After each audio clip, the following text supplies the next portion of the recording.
आज वेळात वेळ काढून सर्व पत्रकार बंधू इथे उपस्थित राहिल्याबद्दल प्रथमतः मी सगळ्यात माझं तुमचं सगळ्यांचं स्वागत करतो। कालच संध्याकाळी जे निवडणुकीच्या दरम्यान नगरपालिकेच्या जो एक फेक एक्झिट पोल आला होता त्याच्या संदर्भात निवडणूक आयोगाकडून आपले जे धाराशिवचे निवडणुकीचे अधिकारी आहेत यांच्यातर्फे जे फेसबुक पेज होते त्याच्यावर गुन्हा दाखल झाला आहे। त्याच्या संदर्भात आज आपण इथं पत्रकार परिषद बोललेली आहे। जो काही एक घटनाक्रम झाला त्या दिवशीपासून तो तुम्हाला सांगावा, सगळ्या शहरासमोर यावा, यासाठी आज आपण इथं उपस्थित आहोत। तरी मी चालू करतो सांगायला। 30 तारखेच्या सायंकाळी जवळपास 7च्या सुमारास काही Facebook page, Instagram page, social मीडियाच्या माध्यमात एक फेक AI ने बनवलेला एक्झिट पोल आपल्या पूर्ण शहरात पसरली झाला।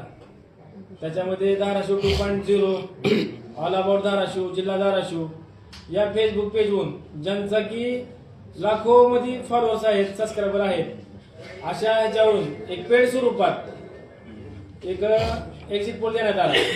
त्या एक्झिट पोल मध्ये भारतीय जनता पार्टी यांचे उमेदवार नेहा काकडे हे 38% घेऊन 1 नंबरला व शरदचंद्रजी पवार यांचे उमेदवार परवीन खलिफा कुरेशी ह्या 37% घेऊन 2 नंबरला व उद्धव बाळासाहेब ठाकरे गटाचा उमेदवार 3 नंबरला दाखवण्यात आला।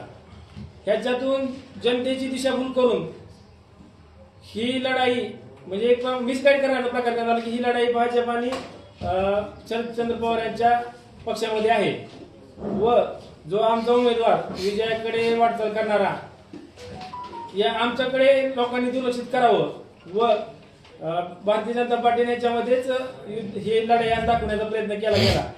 त्याच्या विरोधात आम्ही ज्यावेळेस ती क्लिप सोशल मीडियावर पसरली झाली त्यावेळेसच आम्ही ऍक्शन घेतली। आम्ही जे आपले निवडणूक निर्णय अधिकारी आहेत त्यांना संपर्क केला, त्यांच्याशी संपर्क करून लवकरात लवकर त्यांच्यावर कारवाई करण्यात यावी अशी मागणी केली, पण त्या दिवशी काय आमचा संपर्क झाला नाही।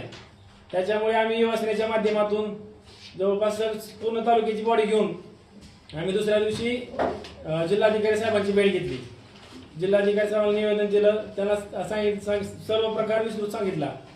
त्यावेळेस जिल्हाधिकारी साहेबांनी आम्ही दिलेल्या निवेदनावर लगेच तिथं मार्क केलं की लवकरात लवकर ह्याच्यावर ऍक्शन घेऊन कारवाई करण्यात यावी। पण ह्या प्रकारे 1 तारखेला झाला सकाळी, परंतु 1 तारखेच्या दिवशीही त्या सोशल मीडियाच्या साईडवर तो एक्झिट पोल चालूच होता, त्यांनी काढून घेतला नव्हता। आणि त्याच्यानंतर 2 तारखेची इलेक्शन झाली, परंतु कसलीही कारवाई करण्यात आलेली नाही। हे जेव्हा आमच्या लक्षात आलं की प्रशासन चालढकलपणा करत आहे, एकमेकावर ढकलत आहे, ह्याच्यानंतर आम्ही निवडणूक आयोगाकडे धाव घेतली। निवडणूक आयोगामध्ये झालेला सगळा प्रकार एव्हिडन्स सहित आम्ही त्यांना दिला। त्याच्यावर निवडणूक आयोगाचा लगेच रिप्लाय आला व जिल्हाधिकाऱ्यांना आदेश दिला की तुम्ही स्वयंस्पष्ट अहवाल सादर करावा, लवकरात लवकर स्वयंस्पष्ट अहवाल सादर करावा। जेव्हा हा अहवाल आला तेव्हा त्यांनी हळूहळू त्यांचे कागद काढायला चालू केले। निवडणूक निर्णय अधिकाऱ्यांनी आपल्या इथल्या त्यांनी 3 तारखेलाच आपल्या सायबरला कंप्लेंट दाखल करा म्हणून कागद दिला होता, पण त्याच्यावर कसलीही कारवाई झाली नव्हती। निवडणूक निर्णय आयोगाने जेव्हा धक्का दिला त्यावेळेस हे सगळं प्रशासन खडबडून जागे झालं व कारवाईच्या दृष्टीने त्यांनी पावलं उचलली।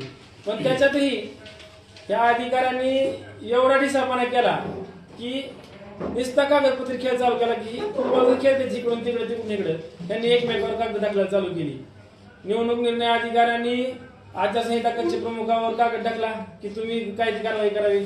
आचारसंहिता कक्ष प्रमुखांनी जो सोशल मीडियाचा सर्व्हिलन्स होता त्यांच्याकडे कागद दाखवला, परंतु कुठलीही कारवाई झाली नाही। त्याच्यामुळे जेव्हा SP मॅडमला आम्ही जाऊन भेटलो, सविस्तर चर्चा केली, तेव्हा SP मॅडमचं म्हणणं आलं की इथं सरळ व्हिडिओ आहे दिसतोय तर डायरेक्टच गुन्हा दाखल करा। तरी पण नगरपालिकेच्या लोकांनी अशी मागणी केली की तुम्ही आम्हाला कायदेशीर सांगायचं, म्हणजे जेव्हा इकडून कागद गेला की तुमची 2 माणसं ऑफिशियली पाठवा आणि गुन्हा दाखल करा। 9 तारखेची गोष्ट आहे, त्यावेळेस त्यांनी तो जेव्हा पत्र काढलं SP ऑफिसनं त्या दिवशी 9 तारखेला त्यांनी सोनखेडकर नावाचा डेप्युटी कलेक्टर पदाचा वर्ग 2चा अधिकारी त्याच्यावर नेमून प्रत्यक्ष उभा राहून कायदेशीर कारवाई करून घ्या असा आदेश सोनखेडकर साहेबांना काढला. 9 तारखेची ही घटना होती. परंतु सोनखेडकर साहेब 10 तारखेला ऑफिसला गेले सायबरच्या, तिथं बसले आणि तिथेही त्यांनी प्रयत्न केला की माझा कुठेही यात संबंध येऊ नये, माझं नाव कुठे येऊ नये. आता मला एक गोष्ट सांगा, कायदा कुणाचा मोडलाय? कायदा निवडणूक कक्षाचा मोडला ना, आचारसंहिता मग झालेली आहे. तर ह्यांनी मग फिर्यादीमध्ये ह्याचं नाव आलंच पाहिजे ना. ह्यांनी 2 दिवस तो प्रकार चालढकलचा केला की माझं फिर्यादीमध्ये निवडणूक निर्णय अधिकाऱ्याचं नाव येऊ नये, त्यानंतर सोनकर ज्यांची निवड केली होती त्यांचं नाव येऊ नये. ह्यांनी असा वेगळा अजब प्रकार होता. तिथं गेल्यावर मी बघितलं की ही राकेश सुरेंची तक्रार आणि हे राकेश सुरेंशीने दिलेले पुरावे ह्याच्या आधारे तुम्ही गुन्हा दाखल करा. अहो पण तुम्ही ते पुरावे दिलेले चेक केले का नाही? न चेक करता तुम्ही गुन्हा दाखल करता का? म्हणजे ही 2-3 दिवस यांनी अशी चालढकलपणा केल्यावर शेवटी सायबर पोलीस स्टेशननं बघा किती नामुष्कीची गोष्ट आहे, त्यांनी लेटर काढलं की निवडणूक कर्मचारी जे आहेत ते गुन्हा दाखल करायला टाळाटाळ करत आहेत. आणि त्यावेळेस आपल्या सगळ्या समाज माध्यम प्रेशर येत होतं, आपल्या पेपरमध्ये सगळीकडे बातम्या लागल्या होत्या. ह्याच्या अनुषंगाने प्रेशर वाढत असताना काल संध्याकाळी जाऊन सोनखेडकर साहेबांनी धाराशिव 2.0, ऑल अबाउट धाराशिव आणि जिल्हा धाराशिव ह्यांच्या ऍडमिनवर गुन्हा दाखल केला. म्हणजे एकतर आम्ही 30 तारखेला तक्रार केली होती, 12 तारखे दिवस उजाडा लागला ह्यांना हे गुन्हा नोंद करण्यासाठी. तर आमचा ह्याचा आरोप काय माहिती आहे का, हा जो यानं बनवलेला जो व्हिडिओ आहे तो नेमका कुणी आणि कुठल्या हेतूने तयार करून घेतला, त्याच्यानंतर ह्यांचा मास्टर माइंड कोण आहे. ह्या जो सोशल मीडिया पेजवरून जो व्हिडिओ पडला बनवणारा तर शोधावाच लागेल तुम्हाला. आणि त्यानंतर हा सोशल मीडियावरून जो व्हिडिओ पडला ह्यांच्या पाठीमागचा मास्टर माइंड. कारण काही माझी अशी चर्चा झाली की 2 ते पेज असे आहेत की त्या पेजवाल्याला अडकवण्याचा प्रयत्न केला आहे. काय तुटपुंजे पैसे देऊन त्यांना आम्ही घेतो काय घेत होत नाही, तुम्ही व्हिडिओ टाका असं म्हणून त्याला टाकायला लावलं.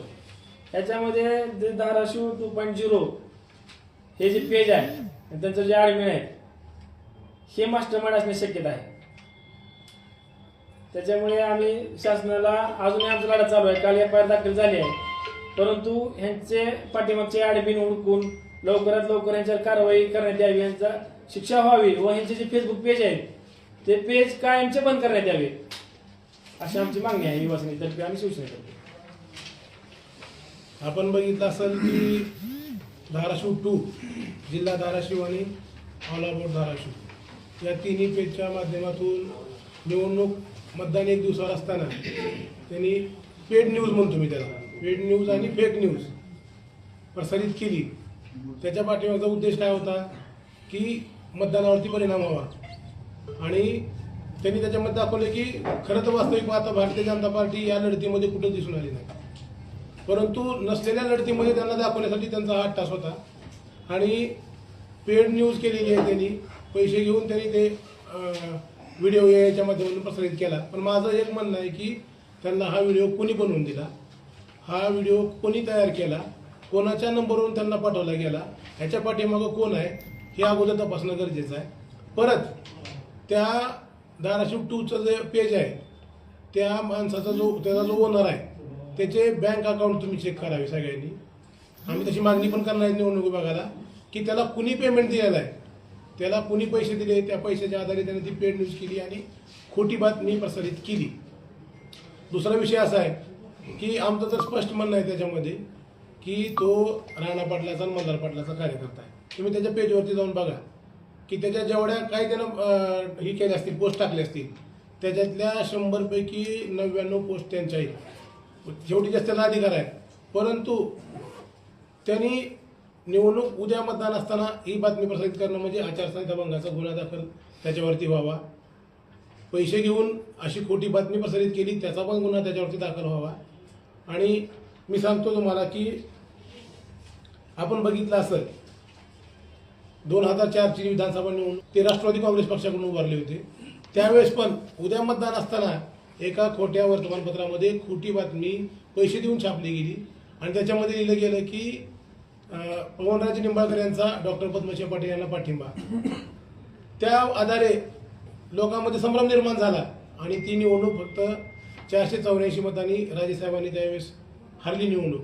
वास्तविक पाहता हे जर प्रसारित झालं नसतं तर 25,000 मताधिकांनी राजेसाहेब त्या ठिकाणी निवडून आले असते. म्हणजे विरोधकाचा कायम रडीचा डाव खेळायचा त्यांचा कायमचा प्रयत्न आहे.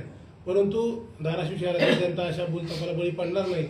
त्यांना माहिती आहे की हे फेक आहे. परंतु अशा कुठल्याही प्रकारचा ह्याच्या पुढे असा विषय होऊ नये आणि याच्यामध्ये आम्ही कायदेशीर कारवाईची मागणी आणि ह्याला हे व्हिडिओ कोणी बनवून दिला आहे, याचे बँक स्टेटमेंट तपासण्यात यावे, याला आर्थिक व्यवहार झालेला आहे का, त्या व्यक्तीला अटक करणं गरजेचं आहे. त्याचा लॅपटॉप त्याचा मोबाईल जप्त करणं गरजेचं आहे. हे जर जप्त झालं तर सगळ्या गोष्टी आपल्या समोर येतील की त्याला पैसे कुणी दिलेत, ही फेक न्यूज करण्यासाठी, ही पेड न्यूज करण्यासाठी त्याला पैसे कुणी दिलेत, ह्या गोष्टी सर्व समोर येतील. आणि तुम्ही बघा तो जो ॲडमिन आहे पेजचा तो कायम राणा पाटलाच्या ऑफिसला बसलेला असतो. म्हणजे तो राणा पाटलाचा कार्यकर्ता आहे, मल्हार पाटलाचा कार्यकर्ता आहे. त्याच्यामुळं त्याच्यावरती कारवाई कडक करण्यात यावी व त्या धाराशिव 2 या पेजवरती बंदी घालण्यात यावी अशी आमची मागणी आहे. जर निवडणूक विभाग धाराशिवनं जर ही कारवाई नाही केली तर आम्ही राज्य निवडणूक आयोगाकडे आमची या ठिकाणची आम्ही दाद मागणार आहे. ते करायला कोण लागलं तुम्हाला? मी सांगितलं की जाहीर की तो राणा पाटलाचा कार्यकर्ता आहे. मल्हार पाटील राणा पाटलाच्या ऑफिसवर तो 24 तास बसलेला असतो आणि आमचं स्पष्ट म्हणणं आहे की त्या ॲडमिनचा बँक डिटेल्स चेक करावे. त्याला कोणी पैसे दिलेत, त्याला व्हिडिओ कुठल्या माध्यमातून तो तयार करून दिला, कोणी दिला, हे जर तपासलं गेलं त्याच्या बँक डिटेल्समध्येच कळून जाईल किंवा त्याला हा बनावट फेक व्हिडिओ पेड न्यूज करण्यासाठी कुणी दिला याच्यावर समोरच येतं लगेच की कोण आहे त्याच्या पाठीमागे. षडयंत्र आहे हे 100% षडयंत्र आहे. आणि षडयंत्र करणारी मी सांगितली तुम्हाला नावं राणा पाटील आणि मल्हार पाटील हे षडयंत्र करणारी नाव आहे. याचा मतमोजणीचा परिणाम पडेल का? नाही, लोकांना माहीत झालेलं आहे. मी लोकांनी 2004चं मी त्यामुळे तुम्हाला उदाहरण दिलं. विरोधक कायम रडीचा डाव खेळतात.